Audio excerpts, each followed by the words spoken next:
Top quality और consistent performance के लिए सिर्फ सिल्वर पंप नाम याद रखना।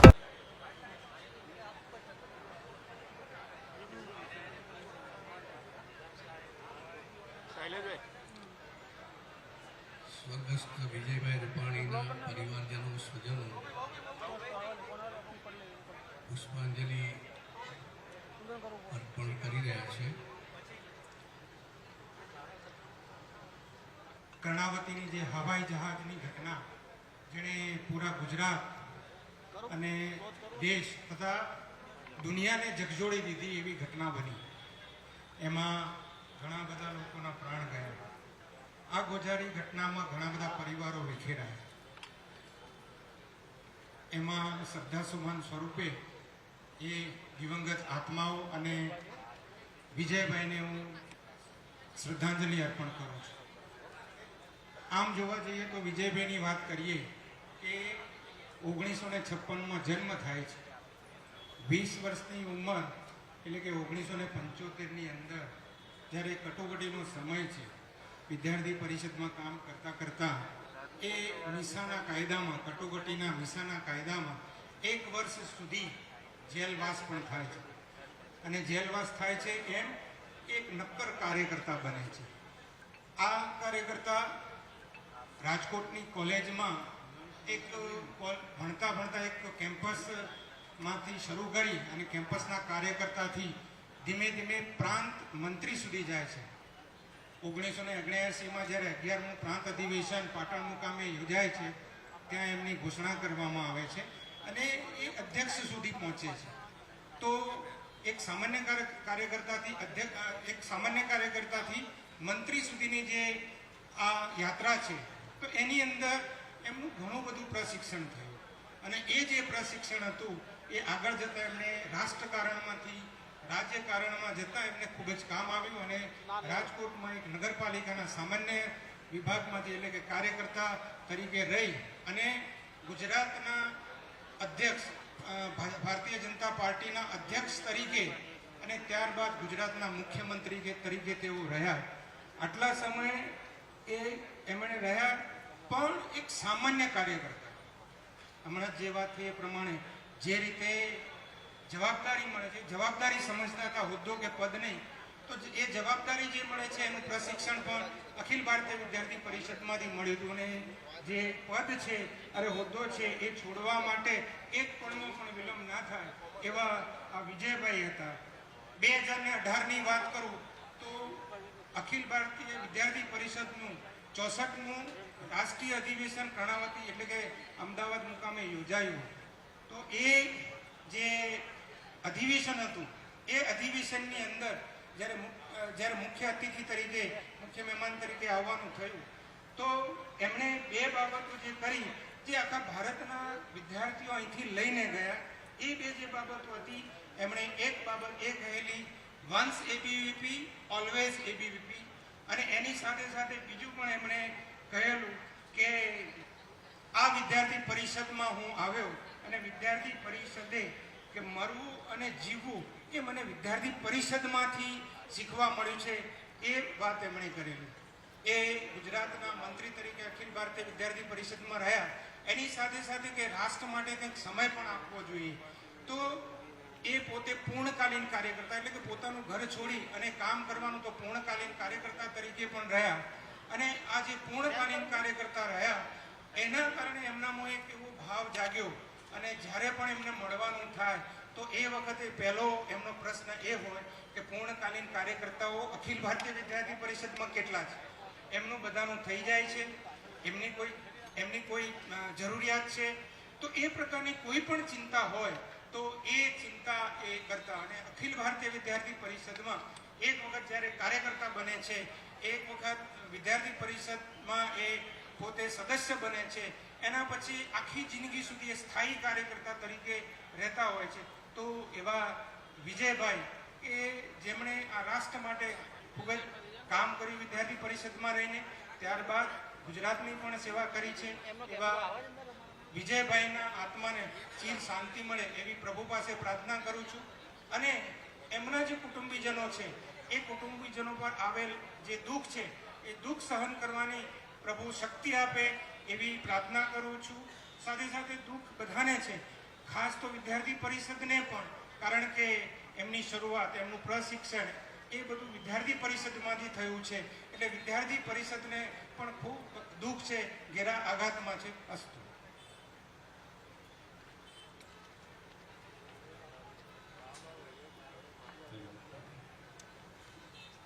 વિનંતી કરું છું આપણા પડોશી રાજ્ય રાજસ્થાનના માનનીય મુખ્યમંત્રી જે સંગઠનમાંથી મુખ્યમંત્રી પદે રાજસ્થાનના વિકાસની ધોરા સંભાળી રહ્યા છે એવા આદરણીય શ્રી ભજનલાલ શર્માજી આજના પ્રસંગે શ્રદ્ધા સુમન વ્યક્ત કર્યા.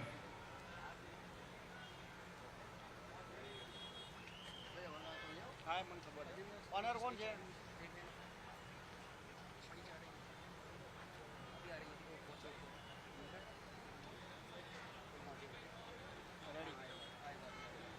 आज हम सभी आज ऐसे मौके पर उपस्थित हुए हैं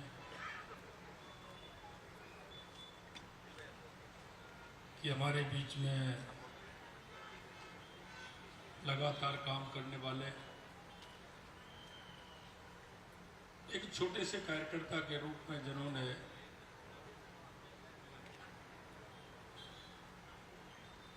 राजनीति में और उससे पहले राष्ट्रीय स्वयंसेवक संघ और विद्यार्थी परिषद के कार्यकर्ता के रूप में काम किया और जिन परिस्थितियों में माननीय विजय भाई रूपाणी जी ने जो काम किया, हम आज उनकी श्रद्धांजलि सभा में हम सब उपस्थित हुए हैं. मेरा रूपाणी जी का परिचय काफ़ी लंबे समय से था. विद्यार्थी परिषद में काम करते थे हम, उनके कई कार्यक्रमों में आने का सौभाग्य भी मिला और उनका काम भी. और उन्होंने उसके बाद एक पार्षद के रूप में, एक मेयर के रूप में, भाजपा प्रदेश अध्यक्ष के रूप में, एक मुख्यमंत्री के रूप में जो काम किया, निश्चित रूप से हम सबको उनसे ये प्रेरणा लेनी चाहिए कि छोटा सा कार्यकर्ता कितने अपने कर्म से, अपने विचार से, अपने संघर्ष से, अपनी कर्मठता से जो उन्होंने काम किया वो आज गुजरात ही नहीं पूरे देश के लिए बहुत बड़ी क्षति है. मैं कह सकता हूं कि उनकी इस क्षति का हम शब्दों में वर्णन नहीं कर सकते. उनका जो सरल स्वभाव, सौम्यता, मधुरता जो उनके जीवन में थी, सबसे जो मिलकर के प्रसन्नता होती थी और उनके जीवन का भाव था. 21 फरवरी को वो जयपुर आए थे. हमारे प्रदेश अध्यक्ष का चुनाव था. मेरे निवास पर भी आए. उनका जो विजन है निश्चित रूप से स्पष्ट था. पहले भी उनसे चर्चा होती थी, 21 फरवरी को भी उनसे चर्चा हुई. मैं कह सकता हूं कि ऐसे व्यक्तित्व को खोना हम सबके लिए बहुत बड़ी क्षति है. लेकिन मैं इतना कहना चाहता हूं कि उन्होंने जो किया है उस काम को हम आगे बढ़ाएं.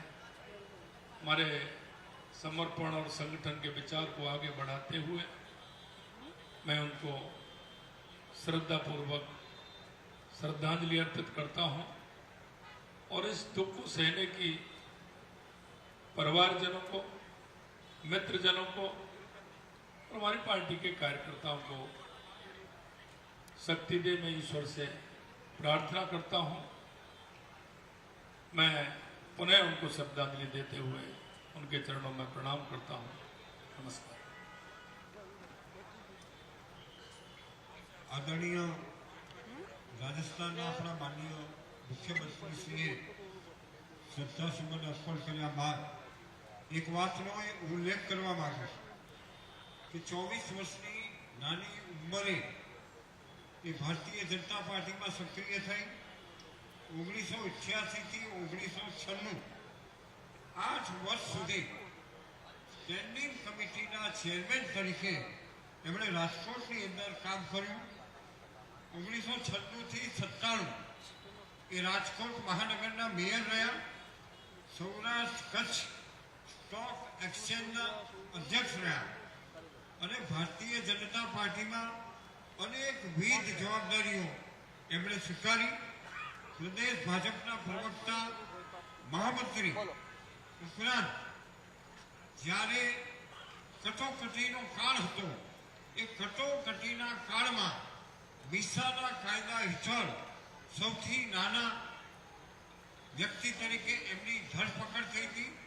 1 વર્ષ કરતાં વધારે ભાવનગર અને ભુજની જેલની અંદર એમણે જેલવાસ કરીને એ વખતના મીસાના કાયદાનો એ ભોગ બન્યા હતા. આવા રાષ્ટ્રીય સ્વયંસેવક સંઘના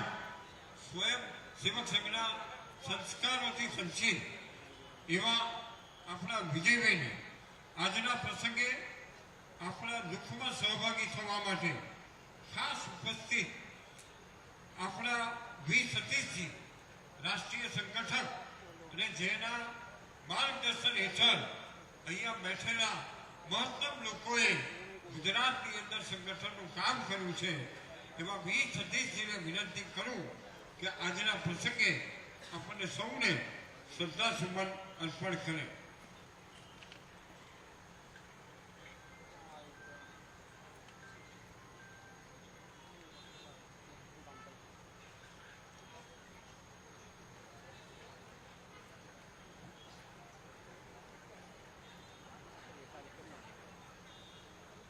इस सभा में उपस्थित सभी महानुभाव, रूपाणी परिवार के सभी सदस्यगण, हम में से किसी ने भी कल्पना नहीं की थी कि ऐसे अवसर पर ऐसा दिन आएगा कि हमको हमारे देश के ही एक प्रमुख कार्यकर्ता को श्रद्धांजलि देने का समय है.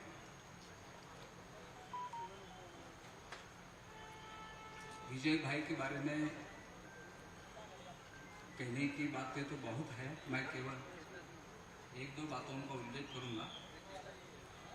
हमारे पार्टी के राष्ट्रीय अध्यक्ष और माननीय मुख्यमंत्री, माननीय प्रदेश अध्यक्ष, ये सभी भी कहने वाले हैं. विजय भाई बहुत एक जेन्युइन कार्यकर्ता था, डाउन टू अर्थ जिसको कहते हैं, बहुत मेहनती कार्यकर्ता. राजनीतिक जीवन में, सामाजिक जीवन में अपनी भूमिकाएं बहुत बार बदलती रहती है. एक जैसी भूमिका रहती नहीं. जैसे आपने सुना, विद्यार्थी परिषद में थे, बाकी पार्टी का काम शुरू किया तो पार्षद बने, मेयर बने, विधायक बने, मुख्यमंत्री बने, प्रभारी बने.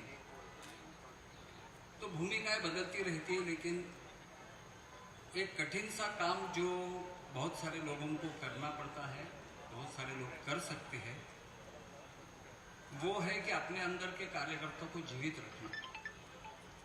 नहीं तो समाज जीवन में अक्सर हम देखते हैं कि बदलती हुई भूमिकाओं में ये कार्यकर्तापन जीवित रखना बहुत कठिन होता है. और मैं जितना उनको नजदीक से देखा हूँ, जितनी बातचीत उनसे हुई है, तो विजय भाई ने अपने अंदर के कार्यकर्ता को अलग अलग भूमिकाओं में भी जिंदा रखा था और एक आदर्श अपने सबके सामने प्रस्तुत किया. अपने अनेक विषयों में चर्चा होती थी, बातचीत होती थी, पार्टी के अंदर, पार्टी के बाहर. तो बहुत बार अपना मत रखने की जब बारी आती थी, मैंने देखा है कि वो बेबाक थे. अपनी बातों को कहने में संकोच नहीं करते थे. लेकिन संगठन का एक सूत्र है, हम सबने सुना है, उसका पालन करना कठिन होता है. वो सूत्र ऐसा है कि मत अनेक हो सकते हैं, निर्णय एक होगा। और मैंने देखा है, बहुत नजदीक से इस बात का अनुभव किया है कि विजय भाई इस सूत्र को बराबर पालन करते। जैसा मैंने कहा, बेबाकी से अपनी बात रखते थे, लेकिन आखिर संगठन का जो फैसला होगा, चाहे उनके मुख्यमंत्री बनने का होगा, चाहे मुख्यमंत्री पर छूटने का होगा, उन्होंने 1 मिनट का भी कभी विचार नहीं किया। तो अपने अंदर के कार्यकर्ताओं को जीवित रखना, मत अनेक हो सकते हैं, निर्णय एक है, और उस निर्णय को पालन करना ईमानदारी से, ये सार्वजनिक जीवन में बहुत कठिन बातें रहती हैं और इसके लिए बहुत कसरत करनी पड़ती है। कई बार मन के खिलाफ, कई बार अपनी बात को हम अपने पास ही सीमित रखते हैं और संगठन के निर्णय के साथ अपने को शामिल करते हैं।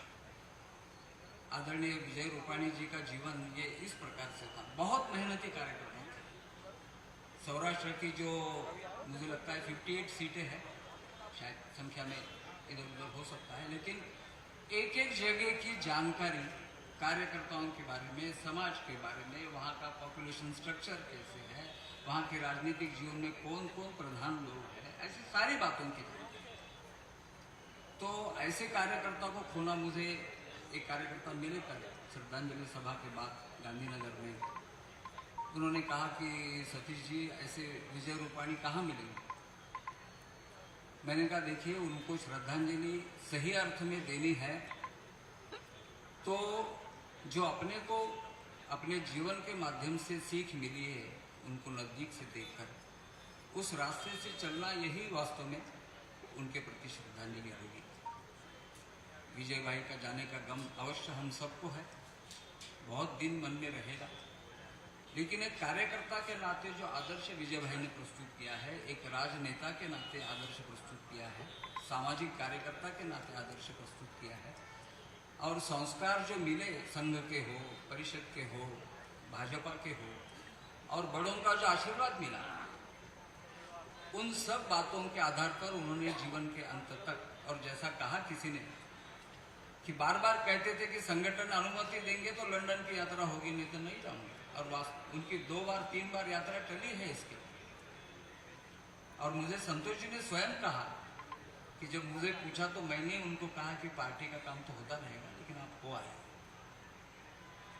दुर्भाग्य से आज अपने बीच में नहीं है, और हम सब पर एक ऐसा अवसर आया है कि हम उनको श्रद्धांजलि देने हेतु यहाँ पर उपस्थित हुए हैं। मेरी ओर से, आप सभी की ओर से, और विजय रूपाणी जी के प्रति मेरी श्रद्धांजलि अर्पित करता हूँ। धन्यवाद। आदरणीय सतीश जी ने भारतीय जनता पार्टी के कार्यकर्ता के नाते विजय भाई ने पूरी जिंदगी जो कर्तव्य निभाया है, उसकी हम सबके सामने बात की।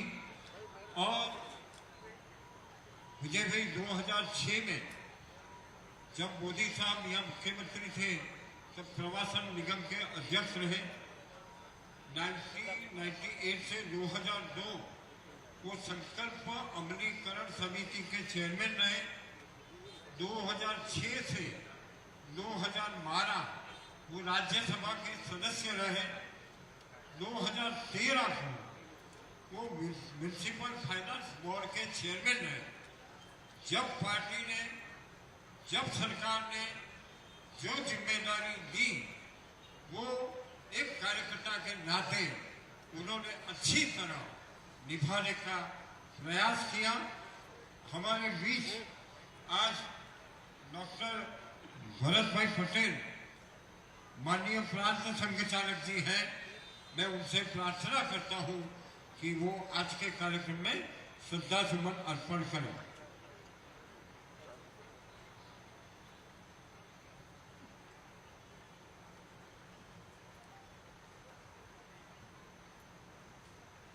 વિજયભાઈ માટે ઘણું કહેવાય અને કહેતા જ રહીએ, કથા ચાલતી જ રહે એ પ્રકારની સ્થિતિ છે. પરંતુ એટલું આ તબક્કે એટલું જ કહેવું યોગ્ય રહેશે કે રાષ્ટ્રીય સ્વયંસેવક સંઘના સંસ્કાર પ્રાપ્ત કરી વિદ્યાર્થી પરિષદની અંદર કાર્યકર્તા તરીકે ઘડાયા અને ભારતીય જનતા પાર્ટીના કાર્યકર્તા તરીકે ખીલ્યા અને જવાબદારી સંભાળી. ગમે એટલા ઊંચે પહોંચ્યા, પરંતુ એના પગ હંમેશા ધરતી સાથે જડાયેલા. નાનામાં નાના કાર્યકર્તાની પૂછપરછ, એની સંભાળ, એના ઉપર હંમેશા એમનું ચિત્ત રહેતું હતું. એમના કોઈ પણ વ્યક્તિ એમની પાસે જાય તો એની સમસ્યાને ધીરજપૂર્વક સાંભળે અને એમાં જે કંઈ થઈ શકતું એ કરે. એ પ્રકારેનો એમનો સ્વભાવ રહ્યો છે. આજે આપણને બધાને એમને ગુમાવ્યાનું દુઃખ તો છે જ, પરંતુ જ્યારે જેમની પાસે બહુ અપેક્ષા હોય અને હજુ આ ઓર કાર્યકાળ સુધી એ કામ કરી શકે એવી પ્રકારની એમની સ્થિતિ, સ્વાસ્થ્ય બધું હોય, ત્યારે આ પ્રકારે આપણે એમને ગુમાવી દઈએ અને શ્રદ્ધાંજલિ આપવી પડે, ઘણું હૃદયને દુઃખ પહોંચાડનારી બાબત છે. હું રાષ્ટ્રીય સ્વયંસેવક સંઘના સૌ કાર્યકર્તાઓ વતી એમને મારા શ્રદ્ધાસુમન અર્પણ કરું છું.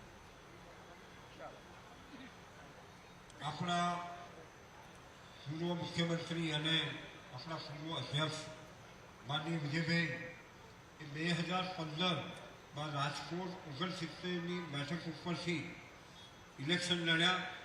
એમને રાજ્ય સરકારમાં મંત્રી તરીકેનું દાયિત્વ મળ્યું અને 19 ફેબ્રુઆરી 2016 એ ગુજરાત પ્રદેશ ભારતીય જનતા પાર્ટીના પ્રમુખ તરીકે નિયુક્ત થયા અને ત્યારબાદ એમણે ભારતીય જનતા પાર્ટી અને સરકાર બંનેમાં સંયુક્ત રીતે ઉત્તમ કામગીરી કરવા માટેનો પ્રયાસ કર્યો.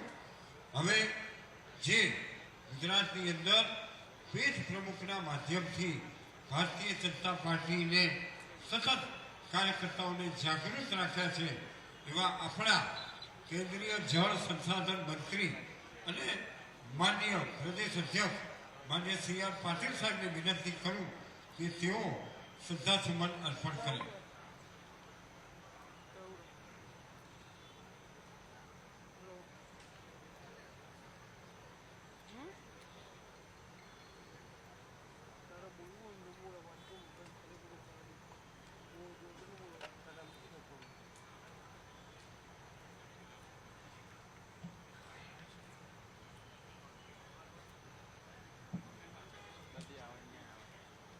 ભાગ્યે જ બનતા આવા અકલ્પનીય અકસ્માતમાં, અને એ પણ ગુજરાતમાં તો ભાગ્યે જ બને, અને એ પણ અમદાવાદમાં જે બનાવ બની અકસ્માત થયો એમાં 241 પેસેન્જર અને ક્રૂ મેમ્બર સાથે આ અકસ્માતની જ્યારે જાણ થઈ ત્યારે માનનીય મુખ્યમંત્રી શ્રી ભૂપેન્દ્રભાઈ પટેલ અને મધ્યપ્રદેશના પૂર્વ મુખ્યમંત્રી શ્રી શિવરાજસિંહને અમે સાથે હતા. અને 1 મિનિટ પછી કોઈએ કહ્યું કે કદાચ વિજયભાઈ પણ આ જ પ્લેનમાં છે.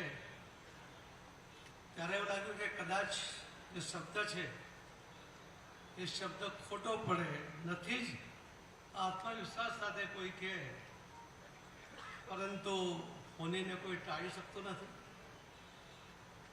જે બનાવ બન્યો ત્યારે વિજયભાઈ પણ એ જ પ્લેનમાં હતા. એની ખરાઈ જ્યારે થઈ ત્યારે હૃદય ધબકારા ચૂકી જાય એ પ્રકારનો એક આંચકો જરૂર લાગ્યો. વિજયભાઈ માટે તો ઘણું બધું કહ્યું. મને લાગે છે કે ગુજરાત ભારતીય જનતા પાર્ટીમાં કોર્પોરેટર, સ્ટેન્ડિંગ ચેરમેન, મેયર, સંકલ્પ પત્ર અમલીકરણ કમિટી,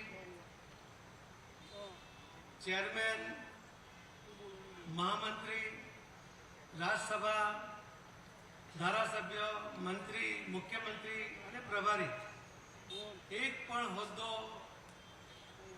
જો કોઈએ, બધા જ હોદ્દા જો કોઈએ ભોગ્યા એમાં વિજયભાઈ હતા. પણ આ દરેક ભૂમિકામાં એમણે જે સંબંધો વધાર્યા અને પોતે પોતાની સક્ષમતા પુરવાર કરી, એના જ કારણે એમની અંતિમ યાત્રામાં આખું રાજકોટ અને ત્યાર પછીની અનેક પ્રાર્થના સભાઓમાં જે લોકો ઉમટી પડ્યા છે એ જ બતાવે છે કે વિજયભાઈએ ખૂબ જ પ્રેમ આપ્યો અને ખૂબ જ પ્રેમ એ પામ્યા છે. આજે આપણી વચ્ચે નથી, પરંતુ એમનું ફેમિલી એ અહીંયા છે. પણ ફેમિલી એટલે એમના પત્ની કે બાળકો નહીં, આપણે બધા જ એના ફેમિલીના સભ્યો છીએ. આપણે બધા જ ઉપર આ દુઃખ પડ્યું છે, પણ એને સહન કરવાની તાકાત ભગવાન આપણને બધાને આપે એવી આપણે પ્રાર્થના કરવી પડે. અને એમણે જે પગદંડી ચિતરી છે એ પગદંડી ઉપર ચાતરીને આગળ જવા માટેનો સંકલ્પ જો આપણે કરીએ તો જ ખરા અર્થમાં આપણે શ્રી વિજયભાઈ રૂપાણીજીને શ્રદ્ધાંજલિ આપેલી ગણાશે. ભારતીય જનતા પાર્ટીને ક્યારેય પૂરી ન શકાય એ પ્રકારની આ ખોટ પડી છે. આવો સક્ષમ વ્યક્તિત્વ, આવો હસમુખો વ્યક્તિ કે જેના કોઈ દુશ્મન નહીં, એવા વ્યક્તિત્વને આજે આપણે ગુમાવ્યા છે. તો ભગવાન પ્રાર્થના કરીએ કે એમને, એમના પરિવારને આ આફતમાં ટકી રહેવા માટેની તાકાત આપે અને એમના પગદંડી પર ચાલીને હજુ પણ એમનો પૂરો પરિવાર પણ દેશ સેવામાં સાથ આપતા રહે એવી ભગવાનને પ્રાર્થના સાથે મારી વાતને બરાબર. માનનીય પાટીલ સાહેબે ખરું કહ્યું કે એ દિવસે જ્યારે રાજકોટમાં સ્મશાન યાત્રા નીકળી હતી ત્યારે આખું રાજકોટ હિસ્સે ચડ્યું હતું. ભારતીય જનતા પાર્ટીનો કાર્યકર્તા એ દુઃખી હતો અને ગુજરાતની પ્રજા એ અવાચક હતી. આવી લાગણી એમના માટે એટલે હતી કે રાજ્યના મુખ્યમંત્રી તરીકે પોતે પારદર્શક, સંવેદનશીલ, નિર્ણાયક અને પ્રગતિશીલ સરકારના મુખ્યમંત્રી તરીકે ભારતીય જનતા પાર્ટીની સરકાર અને માનનીય નરેન્દ્રભાઈ મોદીના નેતૃત્વ હેઠળ એમણે કામ કર્યું હતું, જેના કારણે એમને આ પ્રેમ મળ્યો છે. માનનીય ભૂપેન્દ્રભાઈ પટેલ એમના બાદ જ્યારે મુખ્યમંત્રી તરીકે નિયુક્ત થયા ત્યારે પણ આપણા બધાની જવાબદારી છે આપણા મૃદુ અને મક્કમ ભૂપેન્દ્રભાઈ પટેલ આપણા મુખ્યમંત્રી એ રાજ્યની ધુરા ઉત્તમ રીતે સંભાળી રહ્યા છે. એના માટે આપણે સતત એમની મદદમાં રહેવું એવા આપણા માનનીય મુખ્યમંત્રી મૃદુ અને મક્કમ માનનીય ભૂપેન્દ્રભાઈ પટેલને વિનંતી કરું કે તેઓ શ્રદ્ધાસુમન અર્પણ કરે.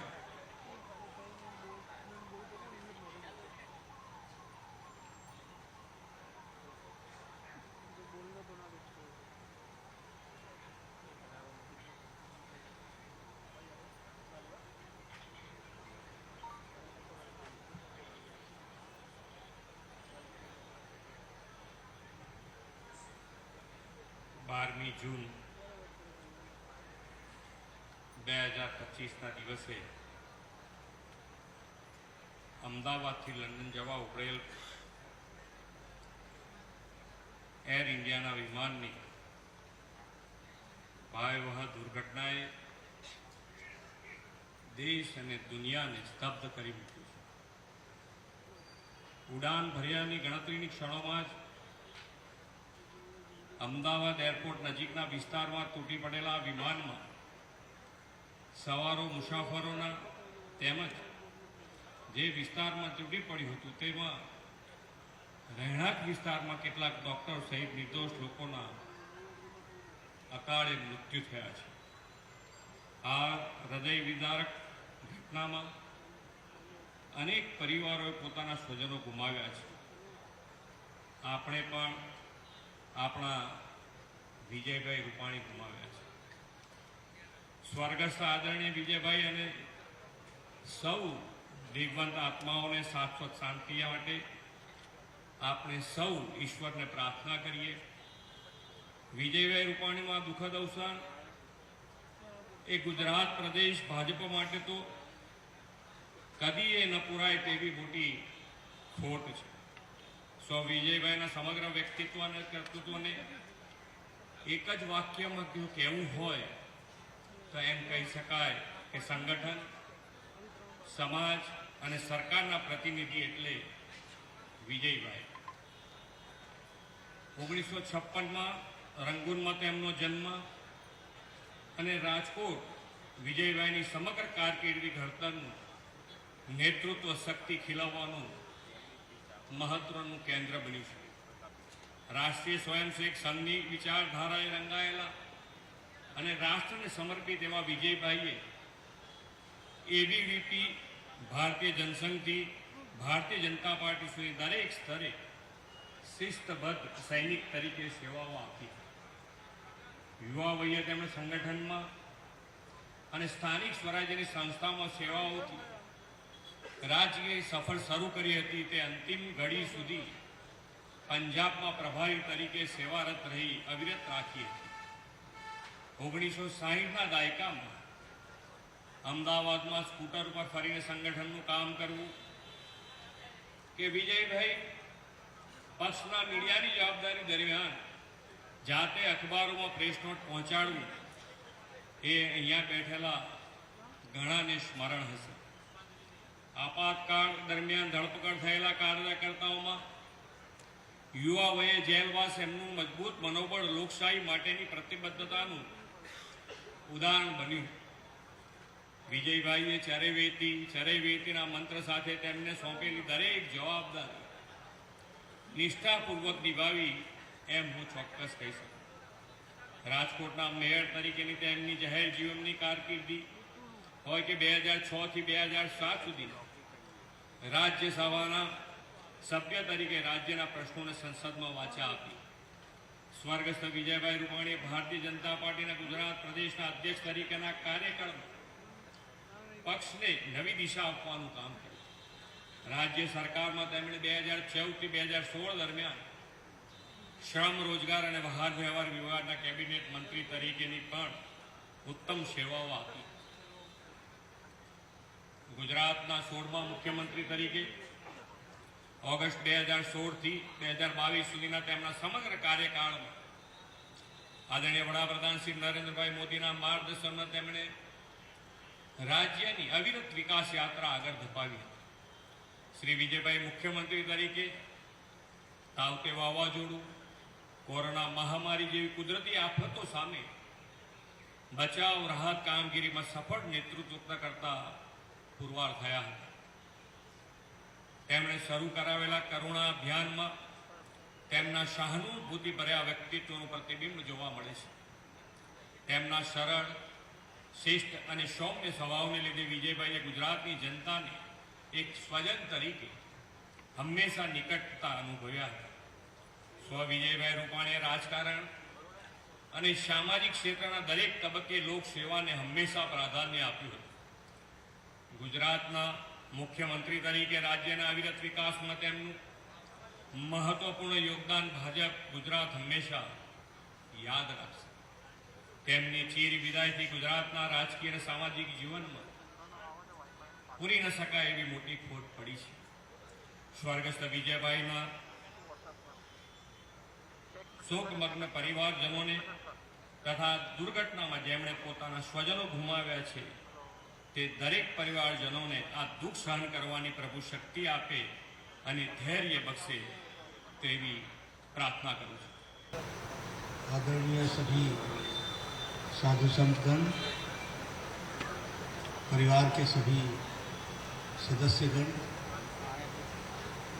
आज इस शोकाकुल वातावरण में हम सब लोगों को यहाँ विजय भाई रूपाणी जी के श्रद्धांजलि कार्यक्रम में आना पड़ रहा है। हम सब लोगों ने यह कभी कल्पना भी नहीं की थी कि अपने जीवन में इस तरीके की स्थिति पैदा होगी कि हम विजय भाई के वो श्रद्धा सुमन चढ़ाने के लिए आएंगे। यह बहुत ही हृदय विदारक, स्तब्ध रखने वाली दुर्घटना है। ये एक ऐसी घटना है जो अविश्वसनीय है। दिल को, मन को समझाना कि विजय भाई हम सबके बीच में नहीं रहे हैं, यह अभी भी बहुत कठिन हो रहा है। विजय भाई नहीं सिर्फ भारतीय जनता पार्टी के वरिष्ठ नेता थे, बल्कि वह भारतीय जनता पार्टी और भारतीय विचारधारा को जीने वाले सज्जन थे, आत्मसात करने वाले सज्जन। अभी सभी लोगों ने बताया कि विद्यार्थी काल से उन्होंने छात्र के राजनीति की दृष्टि से विद्यार्थी परिषद में काम किया। यह बहुत महत्वपूर्ण इसलिए हो जाता है कि उन दिनों विद्यार्थी परिषद या विद्यार्थी परिषद के साथ जुड़ने का मतलब होता था कि शायद हमें कहीं सफलता न मिलने का एक तरीके का सर्टिफिकेट होता था। संघर्ष ही संघर्ष था, खोने को सब कुछ, पाने को कुछ नहीं। ऐसी परिस्थिति में उन्होंने संघ, विद्यार्थी परिषद की विचारधारा को अपनाया और फिर विद्यार्थी परिषद के बाद युवा मोर्चा, युवा मोर्चा के बाद भारतीय जनता पार्टी, अनेकों अनेक जिम्मेवारियां उन्होंने निभाई। विजय भाई की विशेष बात यह थी कि उन्होंने कभी भी पद को नहीं देखा, उन्होंने हमेशा जिम्मेवारी को देखा। जो जिम्मेवारी उनको मिली उसको उन्होंने बखूबी निभाया, बखूबी निभाया, पूरी तन्मयता के साथ, गहराई में उतर करके सारी चीजों को जानने के प्रयास करना और 100% रिजल्ट देने के मंसूबे से कार्य को पूरा किया। फिर चाहे वो राजकोट में कॉरपोरेशन में मेयर की बात हो, फिर चाहे वो अनेक बोर्डों में काम करने की बात हो, फिर चाहे वो राज्यसभा में एक सांसद के रूप में कार्य करने की बात हो। मुझे उनके साथ सांसद रहने का राज्यसभा में मौका मिला। इतने सचेत रहते थे और उनके पास जिम्मेवारी भी कुछ समय तक सचेतक की थी, मुख्य सचेतक की थी। इतनी जिम्मेवारी के साथ वो अपनी जिम्मेवारी को निभाते थे। बाद में वो प्रदेश के अध्यक्ष बने, मंत्री बने, मुख्यमंत्री बने। ये सब उनकी ईमानदारी, लगन, मेहनत और काम के प्रति निष्ठा इस बात को दर्शाता है, जिन्होंने उनको बहुत छोटी यात्रा में, लंबी यात्रा, छोटी यात्रा में एक लंबा मुकाम हासिल करने का मौका मिला। और मैं ये भी कहना चाहूंगा कि विजय भाई ने कभी अपना कार्यकर्तापन नहीं खोया, कभी नहीं खोया। जिम्मेवारी बड़ी थी, छोटी थी, उनका कार्यकर्तापन हमेशा सजीव रहा और स्वभाव ऐसा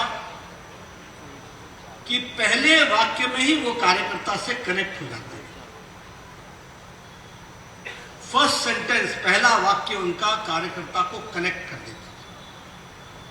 ये उनका स्वभाव, सौम्य स्वभाव, सबको साथ लेकर के चलने की एक रचना, हमेशा तरोताजा रहना,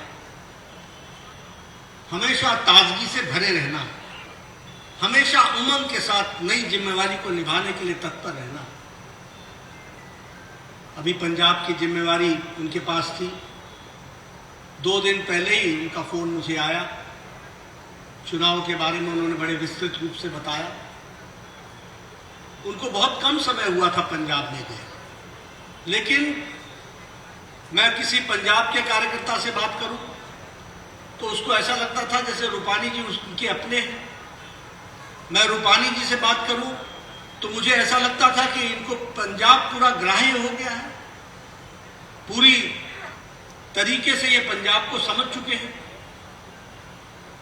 और कोई भी जिस तरीके से उसकी बारीकियों में जाने का सवाल उठता था तो उसमें विजय रूपानी जी कभी भी पीछे नहीं गए और उसकी गहराई में उतरना, नई योजनाएं बनाना, ये रूपानी जी के कार्य करने की शैली का एक अंग था। अगर मैं उनके स्वभाव की जैसे मैं बात कर रहा था तो मैं महसूस करता हूं कि सही मायने में उन्होंने कार्यकर्तापन को जिया है और जीने के साथ साथ उन्होंने अपने साथियों को भी बहुत सबलता दी, बहुत ताकत दी, बहुत तरीके से उन्होंने उनको आगे बढ़ाने का काम किया। उनका लक्ष्य हमेशा मैं नहीं तू, मैं नहीं तुम, तुम्हारे के लिए मैं क्या कर सकता हूं इसके लिए हमेशा तत्पर रहते हैं। हमने देखा है कि बड़ी जिम्मेवारियों पर मोबाइल पर खुद आना बड़ा मुश्किल होता है, लेकिन उन्होंने बड़ी से बड़ी जिम्मेवारी निभाई, लेकिन किसी कार्यकर्ता का फोन भी आया तो उसको हमेशा रिस्पॉन्ड किया, हमेशा, और उसको सजीवता के साथ उसकी समस्या का समाधान कैसे हो सके इस बात का प्रयास किया। उनका जाना ये अकल्पनीय है, अविश्वसनीय है। आज भी विश्वास करना बहुत कठिन है और यह क्षति कोई उनके परिवार की नहीं, ये सारे भारतीय जनता पार्टी के एक एक कार्यकर्ता की व्यक्तिगत क्षति है। और सही मायने में रूपानी जी को अगर हमने श्रद्धांजलि देनी है तो उनका जो कार्यकर्तापन है उसको हम अपने सजीव रखें तो मुझे लगता है कि हम उनके प्रति सही श्रद्धांजलि दे सकें। उनका जो इंसानियत थी, उनकी जो लगन थी, उनकी जो ईमानदारी से सेवा करने की जो तत्परता थी, वह अगर हम अपने बीच में सजीव रखें तो शायद हम उनको सच्ची श्रद्धांजलि दे पाएंगे। मैं आज ईश्वर से यही प्रार्थना करता हूं कि वह ईश्वर उनको अपने चरणों में स्थान दे, उनकी आत्मा को शांति मिले और परिवारजनों को और हम सबको इस दुख को सहने की शक्ति दे। ओम शांति, ओम शांति, ओम शांति।